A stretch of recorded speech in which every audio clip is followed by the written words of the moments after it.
2-3 दिन से मैं अपनी रेगुलर क्लासेस में आप लोगों से बात कर रही हूँ और मुझे एक चीज पता चल रही है कि most of you are afraid of physics. मैं फिजिक्स में एक्सपर्ट तो नहीं हूं, पर पिछले 15 साल में हजारों डॉक्टर जरूर बना चुकी हूं। What is it that do students who are toppers do which the regular students do not do, and कैसे फिजिक्स को ऑब्जेक्टिवली टैकल करना चाहिए ताकि आपका कॉन्फिडेंस बढ़े, आप एमसीक्यू सॉल्व कर सको। और यार, एक साल फिजिक्स को बर्दाश्त करके किसी तरह हम मेडिकल कॉलेज के अंदर एंट्री पा जाएं।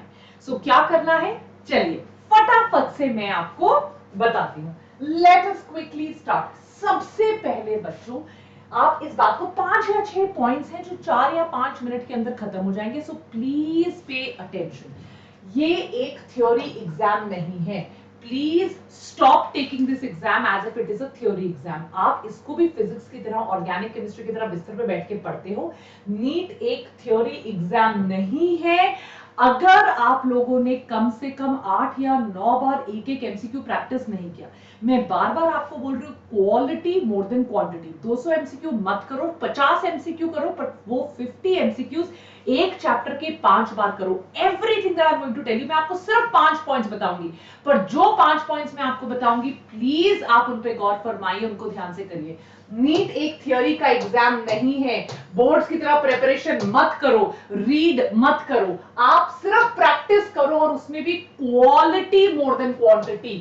क्वालिटी पे फोकस करो कि यार मेरे को एक बुक को, उसमें सिर्फ मैंने 50 एमसीक्यू प्रीवियस ईयर एक टॉपिक के करने हैं और उनको कम से कम 5 टाइम्स करना है। देखना कैसे आपके क्वेश्चंस एग्जाम में सॉल्व होने लगेंगे, you will be able to do better. So please, number 1 rule, physics का डर हटाने के लिए, देखो जब तक अगर लग रहा है ये मैं कर लूंगा, अच्छा इसको डिवाइड कर दिया, इसको नहीं होगा।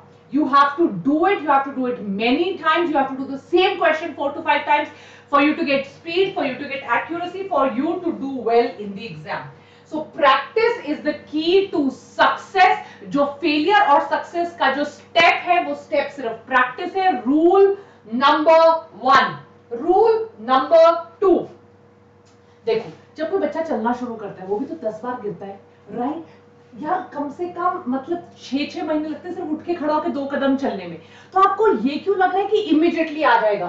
सो सबसे बड़ी चीज आपको, सेकंड प्रॉब्लम जो आपकी है, वो है एक्सपेक्टेशन मिसमैच। कि यार मैंने एक बार किया, मैं स्कोर करूंगा, इसको अपने दिमाग से निकाल दो। आपको मैंने बोला एक क्वेश्चन को कम से कम 5 बार करना पड़ेगा, आपको कॉन्सेप्ट इमीडिएटली समझ में नहीं आएगा।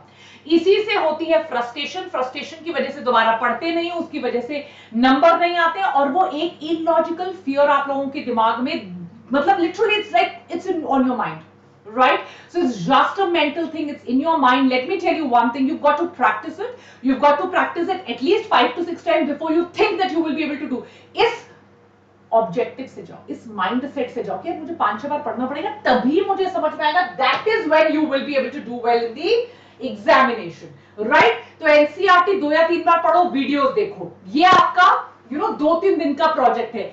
फिर एमसीक्यूज करके फाइनली जो टिप्स ट्रिक्स आपने समझे हैं, जो फॉर्मूलाज आपने याद किए हैं, जो डेरिवेशंस याद किए, उनके नोट्स बनाइए। आप एक बार एनसीईआरटी पढ़ के एमसीक्यू करोगे नहीं होगा, 3 या 4 बार एनसीईआरटी पढ़ो, 2 या 3 बार वीडियो देखो, फिर 5-5 बार एमसीक्यू करो, then you see you will be able to do it. This was number 3rd thing, this step wise thing, right? आप अगर रोज प्रैक्टिस नहीं करोगे, फिजिक्स को अगर 3 दिन करोगे, 4 दिन करोगे, कभी कॉन्फिडेंस नहीं आएगा। Physics will continue to scare you, physics will continue to haunt you. So आपको हर रोज प्रैक्टिस करनी पड़ेगी। सेम कॉन्सेप्ट्स को आपने 2-2, 3-3 बार एक हफ्ते में करना है तो रिवाइज होगा। अगर आज पढ़ा है, 20 दिन बाद करोगे, it is going to be सफा चट, राइट? सो डेली प्रैक्टिस करनी है, और कम से कम एक एक कॉन्सेप्ट को हर चौथे 5वें दिन हफ्ते में, हर हफ्ते वो रिवाइज करना है, then you will be able to get the confidence for it, otherwise confidence will not come. So what is it that you have to do? You have to in physics solve NCERT back exercises, NCERT के सारे solved examples. You have to solve all the previous year questions and the problems और MCQs जिस book से कर रहे हो again and again and again. सिर्फ इतना करो, I promise you 140 easily you will be able to score. Concept अगर क्लियर है, एनसीईआरटी पढ़ लिया, वीडियोस देख लिया, टीचर से समझ लिया, एनसीईआरटी की बैक एक्सरसाइजेस, एनसीईआरटी के solved examples, previous year questions 6-6 7-7 बार करिए, राइट, अगेन एंड अगेन उन्हीं चीजों को रिवाइज करो rather than doing the new things. Is that clear? और नोट्स बनाने जरूरी ना. What is notes? सारे फॉर्मूलेज, सारी ट्रिक्स जो आपने सीखी है while solving the MCQs, derivations, बहुत क्रूशियल स्टेप है यार. आपके पास फटाफट एक चैप्टर के फॉर्मूला शीट्स होनी चाहिए. चैप्टर शुरू करने से पहले रिवाइज कर लो, सारी डेरिवेशंस उसमें होनी चाहिए, ट्रिक्स जो आपने निकाली है सॉल्व करते समय होनी चाहिए. और ये आपके पास ऐसे 15-20 पन्ने होने चाहिए जो आप फाइनल लास्ट 10-15 डेज, एक मंथ में रिवाइज करते चलोगे. Do this, I promise you it's going to help you. Right, ऐसे डेरिवेशंस फॉर्मूले लिखे हुए, ये देखो डेरिवेशंस के साथ साथ फॉर्मूले लिखे हुए, this is really going to help you last day the examination. आपको जब स्ट्रेस होगा फटाफट ये रिवाइज कर लीजिए, आपका कॉन्फिडेंस बढ़ जाएगा that you will be able to do it.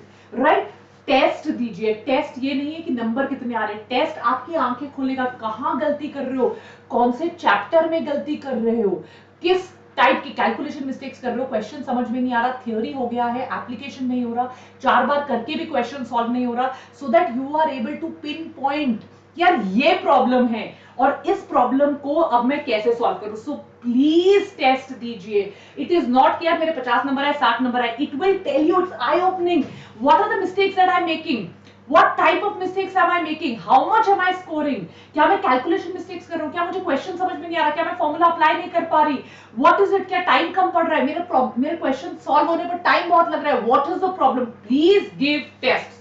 अगर आपने इतना किया है जो मैंने आपको बोला है, I promise you 130 to 140 in physics easily you will score.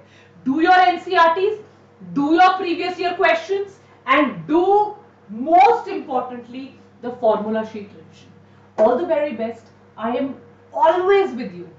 Lots of love. Please don't forget to like, share, subscribe to our channel.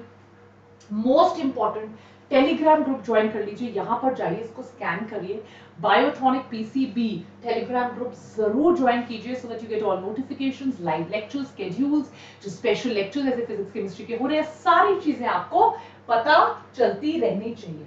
Don't forget to like, share, subscribe. कुछ भी और चाहिए, please do tell me on the comment section. Lots of love. God bless you everyone. Bye bye.